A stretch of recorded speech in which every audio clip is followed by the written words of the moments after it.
Hello, I am Marco Davis, President and CEO of the Congressional Hispanic Caucus Institute. Welcome to the final day of our 2021 Leadership Conference. We have some exciting and enlightening conversations in store. And remember that this conference ends this afternoon, but this evening we'll have our 44th Annual Awards Gala with a stellar lineup of very special guests and tributes to some of our community's most distinguished leaders. You won't want to miss it. A reminder that if you missed any sessions from the last few days, they are all available for watching on demand here on our website. Now, throughout our final conference day, we'll have several great discussions, ending with an important plenary on innovation and technology in the American energy sector. Don't forget, our CHCI Virtual Career Fair will take place this Tuesday, September 28th, featuring some of the most successful employers showcasing their work opportunities. Once again, gracias for being here with us. Have a great day. Welcome to the CHCI Leadership Conference Breakout Session, Game Changers, Latinos on and off the field. This session is possible due to the generous contributions of our sponsors, Major League Baseball and Nike. Our panel chair for today's session is Representative Adriano Espaillat of New York's 13th Congressional District. He serves as a member of the House Committee on Appropriations and the House Committee on Education and Labor. Representative Espaillat is the second vice chair of the Congressional Hispanic Caucus. Our moderator for this panel is Cristina Alexander, a Sports Center anchor on ESPN Deportes. In addition, she co-hosts multiple studio shows, including Football Center, ESPN FC, and Fuera de Juego. Please welcome opening remarks from Representative Adriano Espaillat. I am Congressman Adriano Espaillat, proudly representing New York's 13th Congressional District, which includes Harlem, East Harlem, Washington Heights, Inwood, and the Northwest Bronx. The Bronx, of course, is the home of the world-famous New York Yankees. When we talk about diversity on the home field, we're talking about the game changers who have made significant strides throughout the history of sports. Diversity in American sports should extend beyond the playing field, and professional leagues and sports teams alike have started to focus on recruiting and retraining more diverse sports management professionals. Let's continue to make the progress and ensure our support of the Latinos who continue to change the game and who are helping diversify the talent pipeline of our nation's sports arenas. In the C-suite and beyond. Thank you and keep the faith. Good morning. My name is Cristina Alexander. I'm the co-anchor of Sports Center, Football Center, and Fuera de Juego for ESPN Deportes. I'm delighted to be here today. Thanks to Congressman Adriano Espaillat for his opening remarks and for setting a great tone for our conversation today. And thank you to CHCI for hosting this powerful leadership conference and deciding to focus attention on the important topic we'll address today on diversifying sports management professionals. Now, the question may be on your mind, what are we doing here today? Well, diversity in American sports should extend beyond the playing field, and professional leagues and sports teams alike have started to focus on recruiting and retaining more diverse sports management professionals. We've seen growth in this area, but given that Latinos are the second largest segment in the US, our growth in sports management is not keeping up with the overall pace in this overall growth, especially when you consider that Latitude reports that US Latino fans consume 20 hours of sports programming weekly compared to 12 hours for non-Latinos. While we are significant consumers of US sports, we are not well represented in the boardrooms and front offices of US sports teams. Today, we'll explore that topic in depth. And I'm delighted to be joined by three subject matters, honestly, experts on this topic. First, I am pleased to welcome Javier Gutierrez. Cavier is the President, Chief Executive Officer, and alternate governor of the Arizona Coyotes Hockey Club. The first Latino president and CEO in NHL history, Gutierrez oversees all business operations, strategic planning, significant organizational decision-making, and government relations for the hockey club. Prior to the Coyotes, Javier held several leadership positions with investment firms as well as the NFL League office. Javier, is there anything you can't do? How are you? It's great to see you here today. It's great to see you, Christina. Thank you so much for having me. And I'm so excited about this conversation. Want to thank CHCI, my very dear friend, my hermano, Marco Davis, for having us. And I'm very, very glad and excited to be here. Thank you. Of course, Cavier, it's a pleasure to have you here as well. Not only Javier will be joining us today, but also let's welcome now Raul Ibanez, Senior Vice President of On-Field Operations for Major League Baseball. Raul works on issues related to rules, equipment, and on-field technology. He also contributes to MLB's initiative in scouting and amateur baseball. You might recognize Raul from his 19-year career in the major leagues. He topped 100 RBI in a season 4 times and batted .272 in his career with 305 home runs and 1,207 RBI. He was a 2009 National League All-Star with the pennant-winning Phillies. Raul, it's great to talk to you today, especially with this amazing experience you have, which is now being applied at the front offices. How are you? I'm doing great, Christina. Thank you so much. It's an honor and a privilege to be here, and I'm really excited to have this conversation. And thank you. Of course. Thank you, Raul. Looking forward to having you as part of this conversation. And finally, we're joined by Jorge Casimiro, Nike's Vice President and Chief Public Policy and Social Impact Officer, as well as President of the Nike Foundation. Jorge also leads the integration of Nike's purpose-driven work to unite the world through sport. These efforts come to life through innovative and collaborative partnerships on behalf of the Nike, Converse, and Jordan brands. A passionate champion of equity and inclusion, Casimiro also serves as the executive sponsor of Nike's Latino and Friends Employee Network. Jorge, it's an honor to have you here today. How are you? I'm great. Thanks for having us. Feliz Latino Heritage Month, but it's great to be back at CHCI. And it reminds me of my very first engagement with CHCI back in 1994. Well, with all that experience, I'm sure that you'll be a great contributor for us today. I'm going to go ahead and start with the discussion questions that we're going to have today. It's going to be a great conversation, so make sure that you do stick around. Javier, I'm going to start off with you with the most basic question. Why is this topic important? Why are we discussing sports management at the CHCI conference? Sure. I mean, I think it's a great question, but it is actually incredibly important for us to have this conversation because of the power of sports.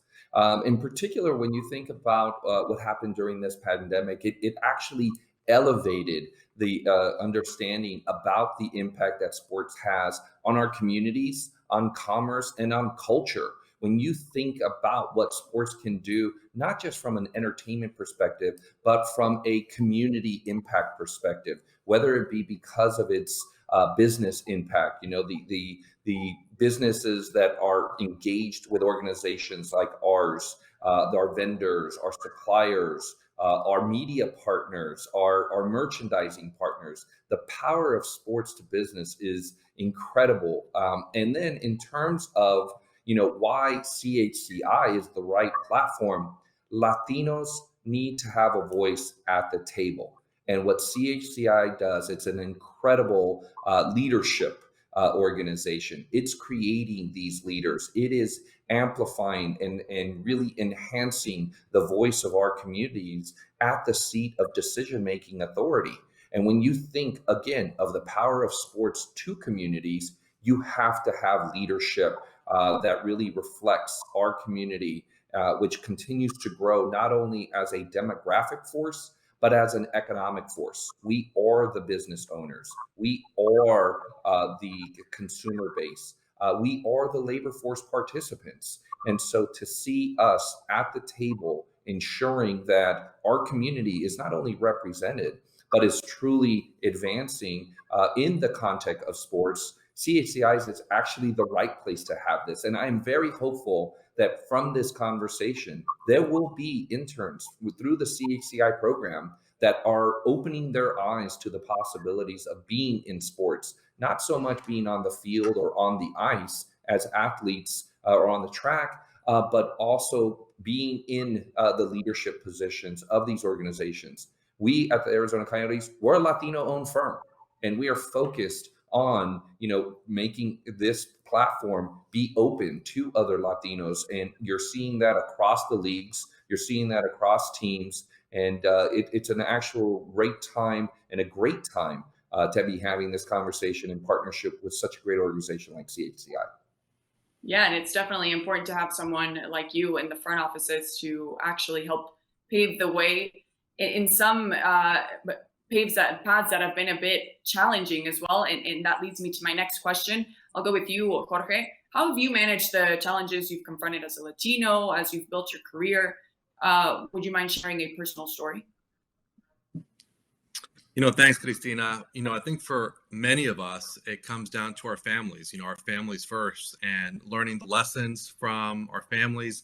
In my case, they came to America, settled in New York, and that strong work ethic. And I think too many times when we think about the challenges of our careers, of our lives, we tend to focus on the challenges and not the opportunities or the assets that we have. And so for me, on top of family, which has been pretty incredible and pretty strong, it's also about what is it that makes us unique. We've got a strong work ethic. We're respectful. We're good listeners. And when we engage in that way, I think it's something that's very powerful to help overcome those challenges. And then I think, it's really hard to be what you can't see. And, Javier was talking about CHCI as a platform. And for me, as an 18-year-old coming into the CHCI program, it was the first time that I saw Latinas and Latinos in places of government, as elected officials, as business leaders. And it really helped me set up as I was going into university to think about, hey, I can see someone like me with a similar background to me, speak Spanish like me, and maybe I can accomplish these things. So that inspiration was there. And that was something that CHCI gave me as I was going into university, and something that I've always held on to.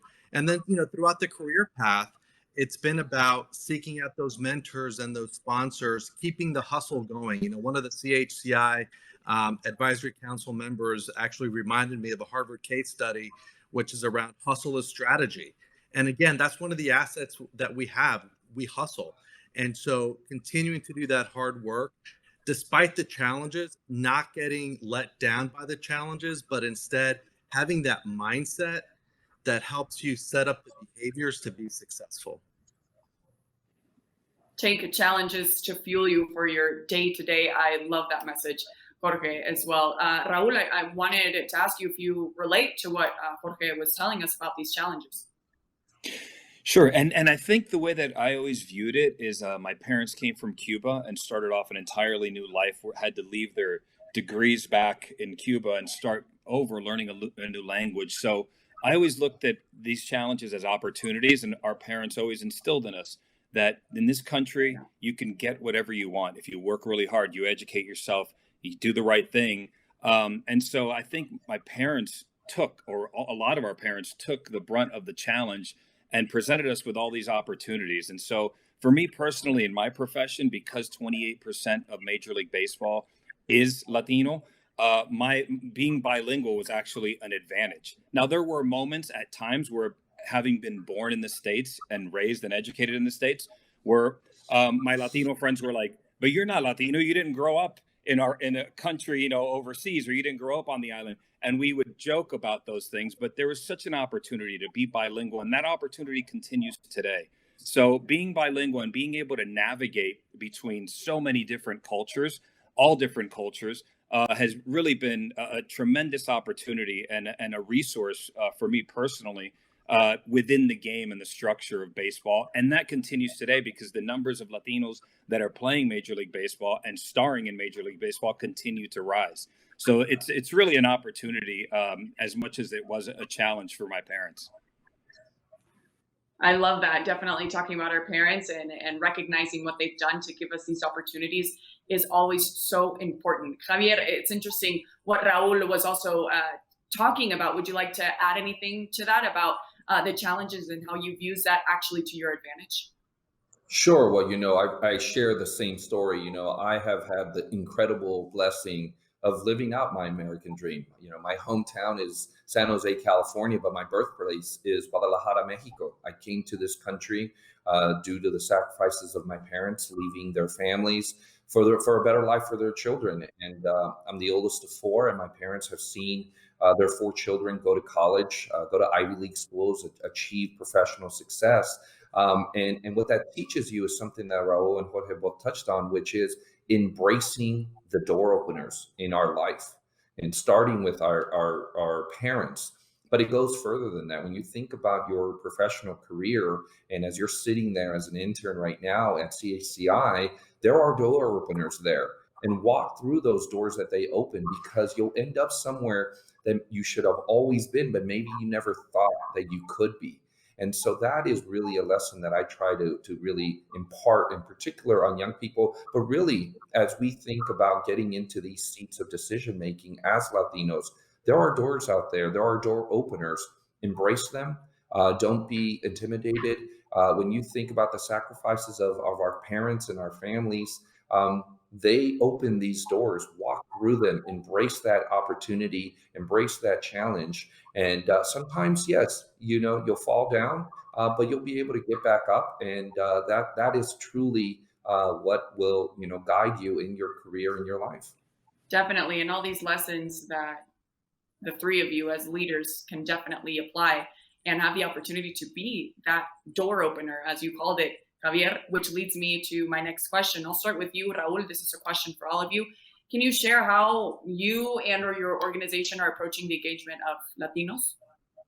Sure. We have programs that are in place. We have the MLB Fellowship Program, which places candidates and gets an 18 to 24 month commitment from major league clubs, places our candidates at an entry level position in front offices across Major League Baseball with an 18 to 24 month commitment. And one of my favorites is the Diversity Pipeline Program. It seeks to identify and develop and grow the pool of qualified female and minority candidates on the field and in front office positions as well. There's never been a better time in history to be involved with Major League Baseball. It used to be that you had to have a playing career like I did. And now I'm more the exception than I am the rule. We're looking, and clubs are looking for individuals that are qualified and minority individuals and Latino individuals as well that are qualified. Oh, and female candidates as well that are qualified with backgrounds in business, in economics, in finance.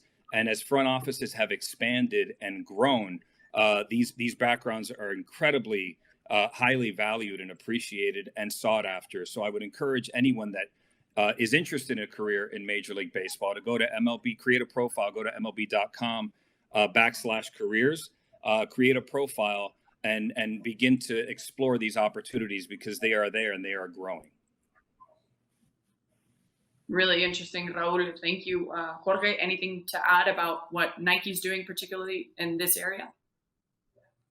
Yeah, thanks, Cristina. Two very good friends of mine and two Nike teammates were on ESPN Deportes recently, and what they talked about was if you're thinking about the future, you're thinking about Latinas and Latinos because it's the fastest growing segment in the United States. So if you're not thinking about them, you're not thinking about the future. And for Nike, we start with our employees. We have an employee first culture.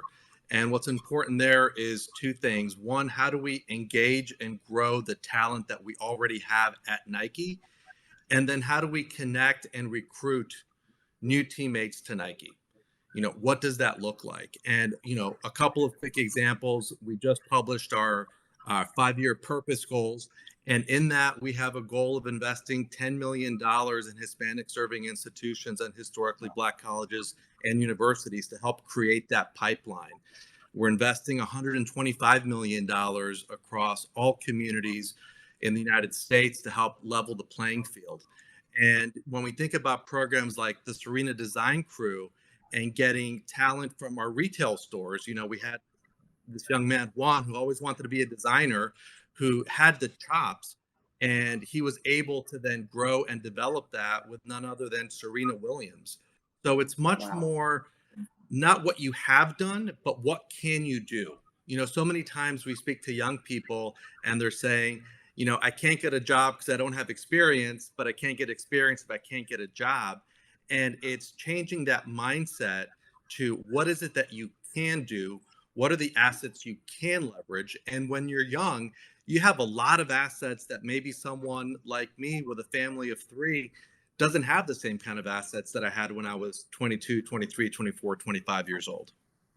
Yeah, exactly. We've all been there looking for that door to open, stepping through it, and definitely thinking the world in this way, which you all are doing at the front offices. Javier, I wanted to ask you as well, particularly what you guys are doing with your organization to also help Latinos that are looking for that kind of experience at the front offices and sports management opportunities.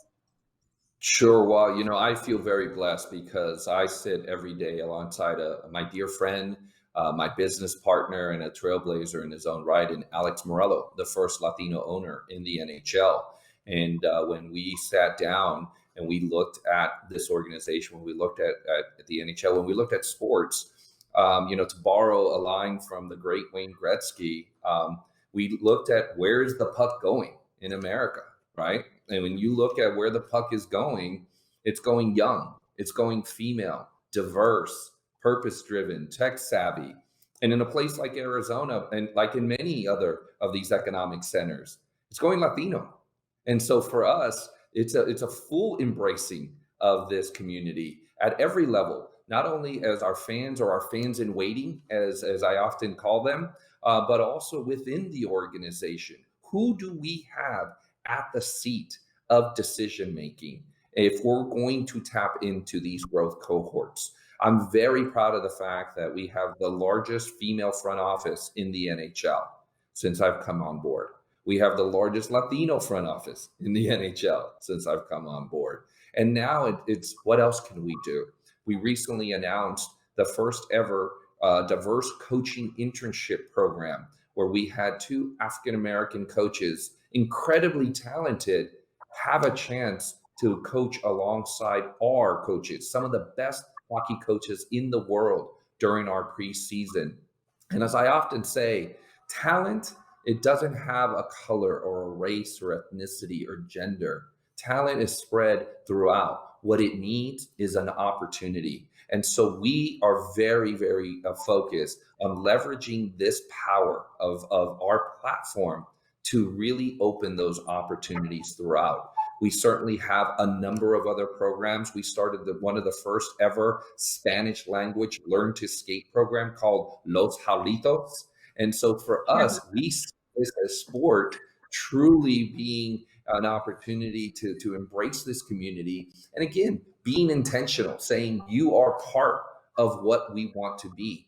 It's not just it's a sport that, I get asked all the time, are Latinos really going to start skating and are they going to start playing hockey? I said, you know what? I want to embrace them. I want them to be part of who we are. And maybe they never get on the ice, but they associate themselves, their families, their community with us. And for us, it's a multifaceted approach, and we feel really blessed and a sense of responsibility to do that. So I'm hopeful there are some CHCI interns out there that will be part of what we're trying to build here. And Javier, I'm going to stick with you because you actually answered our next question, which is how do we open doors for others now while we're also paving the way for the next generation of diverse sports management professionals? But my question to you is, what are those challenges to make sure that they do receive those opportunities that you're clearly seeking? Sure. I think it's something that was said earlier, which is, and I think Raul mentioned it, look in different places, right? The challenges are we get set in our ways of saying you have to have come from sports in order to be in sports. You have to have had a background in a certain thing in order to stay within it at a sports league, at a sports team, at a sports marketing. And I got to tell you, there's some incredibly talented individuals that should be in these roles. I have hired people who had no sports experience, but what did they have? They had consumer marketing experience. They had investment management experience. They had strategic and operational experience. that translates incredibly well to sports teams, sports organizations. And when you think of an enterprise like CHCI, they're bringing incredibly talented individuals with all different types of backgrounds, science backgrounds, mathematics backgrounds, public policy backgrounds, and they're training them to be leaders, and they're harnessing the power of that diverse background. So the challenges tend to be that we really say, it's this way, this is how you need to be, this is what your resume needs to look like in order for you to get there. I'm literally an example of that. I have a 25-year career in business, investment, and finance with one slight year at a league office at the NFL. What am I doing running a hockey team, having never played hockey, honestly, having never really learned to skate yet? But the reality is, right, I've run businesses and I've been focused on this cohort of growth, of youth, of female, of Latino for a large part of my career. And I think that is a perfect example of what we need to do more to get outside the box thinking in terms of leadership within the sports community. And Jorge, you were particularly talking about what Nike actively is doing with these investments to, as you called it, level the playing field. And I want to ask you a little bit to what Javier was talking about with these opportunities to look to the future. How can we make that future the present? How can you overcome those challenges? And what is sports doing particularly that is working? Well, I think we live in a world where there's lots of challenges. I mean, and the pandemic has exposed even more of them, right? So there's challenges all over the place. I think intentionality is a big piece of this. You have to be deliberate. There's not just one path, as Javier was saying. There are many different paths. And when we think about, careers and the pace of change in the world, I myself, I've been working since I was 22. 70% of the jobs that I've had did not exist before I went into those roles. And that's my generation. So when I think about the CHCI interns and fellows today, that percentage is probably going to be even higher. And so it really is about what can you do and how you move forward. And when I think about sport, there's a great quote behind Javier there from the great Nelson Mandela. Sport has the power to change the world. It has the power to inspire. It speaks to youth in a language that they understand. And when we think about that power of sport around the world, I mean, look at World Cup around the world globally, global football. There are people that actually stop fighting during World Cup matches to watch the match.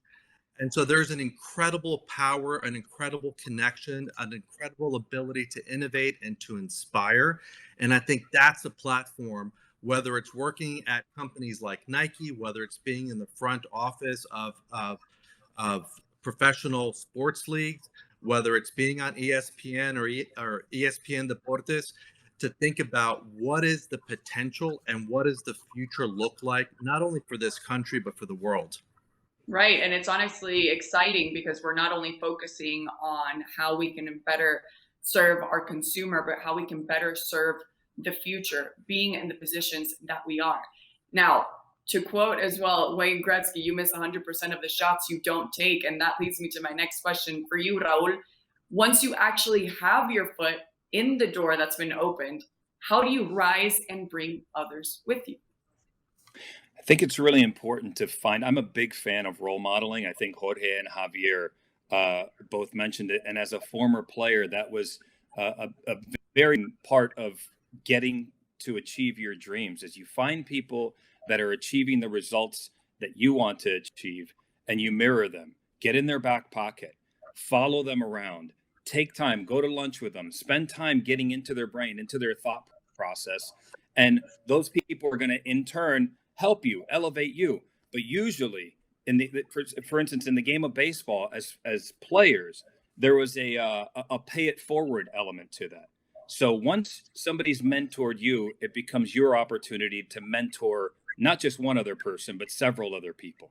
So I think success breeds success. And it's incredibly important to find someone who's achieving the results that you want to achieve, getting together with like-minded individuals that are trying to get forward. If there is no group, you can create a group. Internally, we have SOMOS, #SOMOS at MLB. And at MLB, we get together, we discuss these types of topics, interact with each other.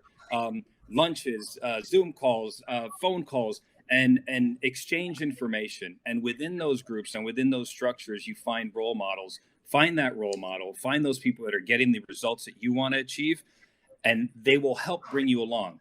That being said, then the opportunity and that falls on you, on us. Once somebody helps you, it's our responsibility to bring the next generation along, take them under our wing, pull them aside, teach them the ways, teach them how you're there, and be supportive. So I'm a big fan of role modeling, and I'm so thankful and happy that Jorge and Javier both brought that up. It's one quote that I'd like to mention here is a Winston Churchill quote: "History will be kind to me, for I intend to write it." So we're all writing history regularly, daily. And if there is no trail, create one. I love that. And that's so true. And it doesn't have to be somebody with your exact same background. It can be anybody who can relate to you on some level. And I want to ask you this now, Jorge, speaking of different backgrounds, I want to ask you, Latinoamericanos, well, definitely are a very diverse group. How do you view the intersections in our community, and how do we come together and speak with one voice? Like Raul was saying, it's so important to come together and support each other. No, absolutely. And I think we've got to continue looking for those intersections. I mean, if I think about my own background, my grandmother left Spain during the Franco regime and went to Cuba. She met my grandfather in Cuba. They raised a family in Cuba. They came to America. During my professional career, I lived in Mexico and throughout Latin America for 5 years. I've been exposed to many different cultures, many different aspects of our, Latinidad, if you will. And too many times I feel people feel it's a zero-sum game, and they're looking to divide and look for what makes something unique and different, as opposed to looking for those intersections. Because the reality is, the future is diversity, as I said earlier, and that diversity is intersectional. Whether it's female, whether it's LGBTQIA, whether it's religious, whatever the case is, it's about the intersectionality, and look for those connection points. Look for what you have in common with somebody, and be curious about the things you don't have in common with somebody, and learn from that and grow.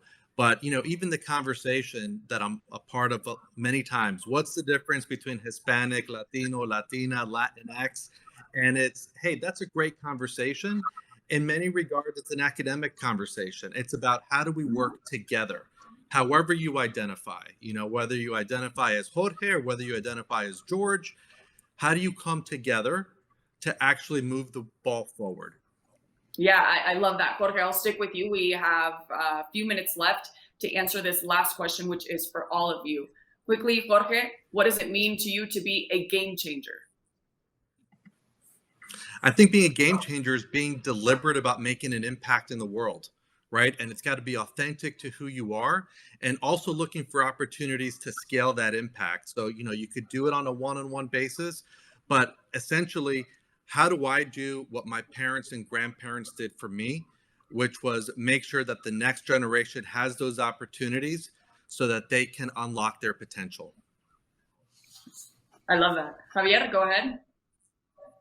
No, I mean, I think you'll hear the same thing probably from Raul and myself as well that Jorge just mentioned, which is leverage your space to make a difference in other people's lives, whatever space that is. Embrace your voice because it is powerful, and own it. And something that Raul touched upon, absolutely, which is tap into your network.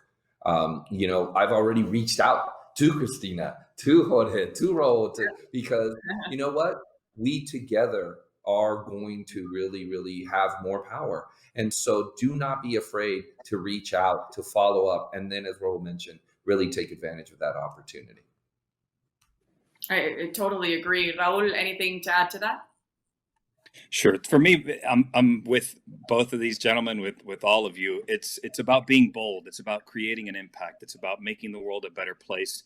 It's about bringing the people that are less fortunate, elevating them, and also bringing those around you and elevating them while moving forward. So it's about being impactful and being deliberate. And when I think of game changers, for instance, in the game of baseball, I think of Jessica Mendoza, who's a Latina female, who's a star announcer at ESPN. Christina, you're a game changer. The gentlemen on this panel are game changers. And so, yeah, I think of Kim Ng, who's the first female general manager for the Miami Marlins.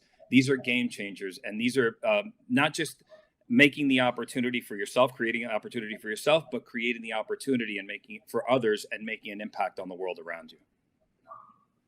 And speaking of that impact on the world around you, I think we've seen that with athletes. And now I think we're seeing it definitely. It's very motivating to be able to speak with the three of you. And it's so important for the future generations to know that these kind of people are now taking over to help them in the future, to lead the way to the future and making that their present and their reality as well. But a very important message is it's also very important that they go out and they not only step through the door, but that they also do something to help the generations that come behind them. Now we're going to go ahead and move on to a little Q&A. Thank you so much for everybody at the CHCI conference for joining us with this discussion, and thank you so much for your questions. Let's see. The first question is, how can leaders in sports encourage healthier habits among American audiences? Javier, I'll start with you. Sure. Well, it definitely starts by being intentional about talking about it, and in particular in the Latino community, I think it's important for us to have these conversations. Food is such an important part of our culture, of our lives. That's how we not only express our love, that's how we embrace people and welcome them in and make them feel comfortable. I have a number of Canadians who have found their way to my house because my wife is an amazing cook, and they have said, we have never had tortillas handmade. We didn't even know that was possible. And so the question becomes how do we then embrace that conversation while we're sharing such an important part of our culture? It is important, like many things, but not only health, but also our financial wellness conversations, right? So just in general, having these discussions and not being afraid or being intimidated or being fearful that we're not sure about what is going on and how to really make improvements in it. Don't let the uncertainty get in the way, and really it starts with us, each one of us, having those conversations with our families, our friends, our extended families. I love that. Food that can definitely tell a story, and I'm telling you now, Javier, I'm going to make my way to Arizona because I now need to taste your wife's cooking. So also with this question, definitely Raul, as an ex-athlete, how can you kind of manage this and encourage healthier habits among American audiences? Sure. I think that first, I totally agree with Javier. In our communities, in the Latino communities, everything revolves around food. And I think just bringing the awareness of, we could all eat together, but let's remove some of the oils out of the food, and we can still create delicious foods while including more vegetables. And if we're going to eat red meat, it's grass-fed beef. So just having the awareness and the conversation and removing some of the stigma around healthy eating, we could still have this delicious food, this delicious Latino food. I'm of Cuban descent. And so we could have the Cuban food. My wife modifies it and makes it a healthy version of Cuban food. And I also think mental health is something that we can discuss more openly and more freely. And the more awareness that we bring to things like mental health and remove that stigma of the shame around it, I think mental health and emotional health and making an impact, the awareness of that and the conversations and those types of open discussions and being open about it can absolutely positively impact the audiences and the fan base. We saw it in the Olympics. We saw it with Simone Biles. That was one of the headliners of every single day, because maybe we're seeing something different, and it's so important that you mention it now. Raul, Jorge, what do you think about this that Raul is talking about with mental health and going forward and being more open about it? I think he's absolutely right. So is Javier. We think about the concept of well-being, mental health and physical health, I think are so important. What I would add to the conversation is society gets what it celebrates, and sports is celebration. And so as we think about leaders in sports and back to the conversation about role modeling, How do we role model? How do we celebrate this so that others see it and we leverage that platform of sport to communicate and engage with these messages? I love that. I'm going to move on to our next question, which is Jorge. I'll stick with you for this one. What can fans do to encourage greater diversity in sports and sports management? You know, fans are our consumers. And I think any organization, whether it's Nike, whether it's Major League Baseball, whether it's hockey, we listen to fans. And I think what fans need to do is leverage their voice. We have seen great examples of this across this country over the last 18 months. How do we leverage our voices to communicate this is what we want, this is what we expect from sports, this is what we expect from leagues, this is what we expect from companies? And so I think to the fans out there, it's leverage your voice to really make that impact because we're listening. I love that. And on to our next question. Javier, this one's for you. In recent years, we have seen an increase in sports leagues, executives, and players taking a stand on social justice issues. In your opinion, what is the role leaders in American sports can play in social justice in the effort to make the game and our world a better place? Sure. You know, it's a question I've been asked a lot since I took on this role, given being the first Latino CEO in the NHL. You know, I think it's an incredibly important responsibility that we have. You know, we are embracing our roles as community leaders, and I think it's important then, as such, to reflect the issues that are important in that community. And again, we are not here to solve public policy, right? We're not here to be the people that can actually create legislative acts. What we are is we are the platforms that convene people, that bring people together, that help create dialogue, that help create understanding. When you look out into those audiences, right, into the stands, there's people from all walks of life, from all types of backgrounds who are coming together to celebrate, as Jorge mentioned, our sport, their team. And we can take that convening power and say, there are these important issues in our lives. You know, I'm very proud of the fact that during the pandemic, you know, we, along with many other sports teams and leagues, we used our platform in our facilities to be voting locations, to be, you know, vaccination locations, to be, you know, places that people came and got food and water and clothing. And so we have this power to bring people together. And I think we have to embrace it. And I think we do have a responsibility to do so. Again, not because we have the answers and we have the solutions, but we can bring people together in order to find those answers and solutions. And Raul, I really want to take advantage of the fact that you're here with us, having so many years of experience, 19 on the field and now off it. How have you seen this kind of shift in social justice, particularly with the athletes that are also taking advantage of their platforms? Yeah, you know, when I think about this, I'm in Kansas City right now visiting the Royals and the Oakland A's and the Seattle Mariners today. And I think about this, and I think about Roberto Clemente Day the other day, where not just Puerto Rican-born players, but anyone could wear number 21. I think about Roberto Clemente. I think about the unifying effect and the impact that his life had, where he sacrificed his own life, bringing relief to earthquake victims in Nicaragua.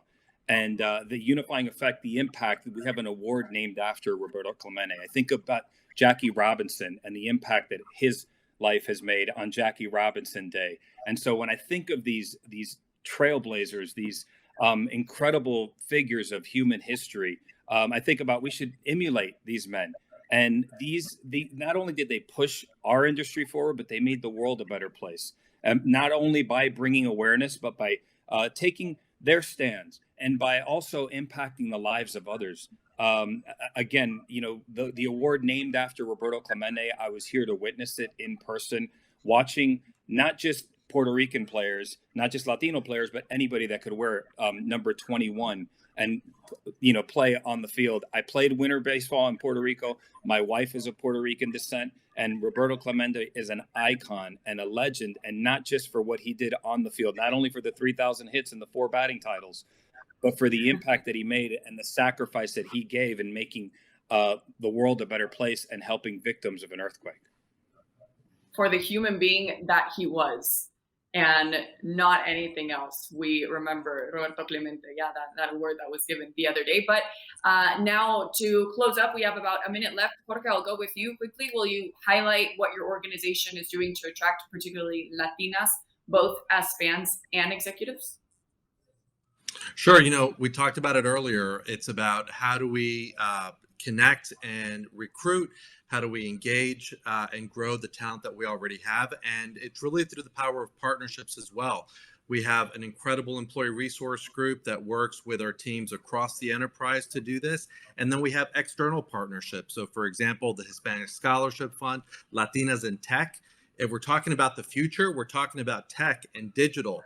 And how do we make sure that those skills are there so that, young Latinas can actually take these roles as they come up through their careers. So it's really that power of connecting and partnership. And Jorge, I'll stick with you because unfortunately we do have to start wrapping up. I can talk to you guys all day about these topics. Anything that you would like to conclude with, Jorge, after this amazing discussion that we've had? Sure. Well, first, thank you, Cristina. Thanks, Raul. Thanks, Javier. Thanks, CHCI. Thanks to all of you watching and listening right now. The thing that I would conclude with is, we all go to conferences and events and we hear speakers and, we network. What do we do with it? Right? So that call to action, do something, be deliberate.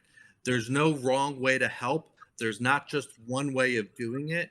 Be authentic to yourself and actually do something with it. And, I'll end because I'm at Nike. Just do it. It is so much more than just 3 words. Just go out there and do it. Take action. I love it. Raul, your final remarks for today? Love it. Thank you. Thank you, Jorge, Javier, Cristina. Thank you, CHCI. Thank you for all of you watching as well. Excuse me. And I totally agree that take action. Take this into your own hands. At the Major League Baseball level, at the Major League Baseball office and in Major League Baseball, there's never been a greater time. There's never been more opportunity. And when I think about going back to becoming a trailblazer, you think about Alyssa Nakin, the San Francisco Giants coach. And not only is she a San Francisco Giants coach and the first female ever, but she's a San Francisco Giants coach on the first place team. That's a first place team in baseball. Success breeds success. Those are role models. Look to those people that are getting the results that you desire. Find mentors, find role models, emulate them, but don't forget, bring somebody else with you once you achieve it. I love that. A +1, as you will, for the future. Cavier, anything else to add for your wrap up? Sure. Well, listen, I first want to thank you, Cristina, Jorge, Raul. You guys are my role models. You are what you're accomplishing, what you're doing, and more importantly, the sacrifice that you're making of your time and of your energy to make a difference. People ask me all the time, why did I take this job? And I told them, I said, I'm a sports fan, but it wasn't the sports. I'm a business guy. It wasn't the business. It was to have conversations like this. The opportunity that we are blessed with to leverage the power of sports to make a difference in people's lives. It's incredible, and it's truly a blessing. And for all of you who are listening to this, you have that power to do the same in your own spaces, in your own places, in your own careers. You have that power. Embrace it. Do not defer it to another time. It's very easy to say, well, when I do this, I will then, give back. I will make a difference. Do it every single day. In every single interaction that you have, you will make an impact. And it is very powerful. Truly embrace it, and our world will be better for it. I love that, Cavier. To add to what you were saying, look locally, how you can help. Anything helps, honestly, to take that kind of action. It doesn't have to be too big either. And when you make it as well in your future, you can find bigger ways to contribute, like you three talked about today. It's honestly inspiring, and to be completely honest, it's one of the things I love about being a journalist, to be able to talk to people like you, because it's really refreshing in a world that's kind of been confusing for the last year and a half. I'm sure everybody has gone through their own set of challenges, but it's honestly refreshing and so nice to be able to take a peek into your minds and what you're planning for the future. It's very exciting. In my childhood, I was told once by a random person that I should be ashamed of my Mexican background, and I found a way to be extremely proud of it. And I love that everybody is now looking to a way that their background can be something extremely powerful and extremely special. So don't let anybody change your mind about it. I guess that's my final remark as well. And I am truly honored to have been able to lead this conference with you guys, Javier Gutierrez, Raul Ibanez, Jorge Casimiro. I am so sure that this is not the last time that we will have this kind of contact, because there's still a lot left to do. But I can say with certainty that it's definitely helpful to have you three in the front offices. And thank you to CHCI and to everybody who connected today with us to hear us speak on this panel. And hopefully we'll see you soon.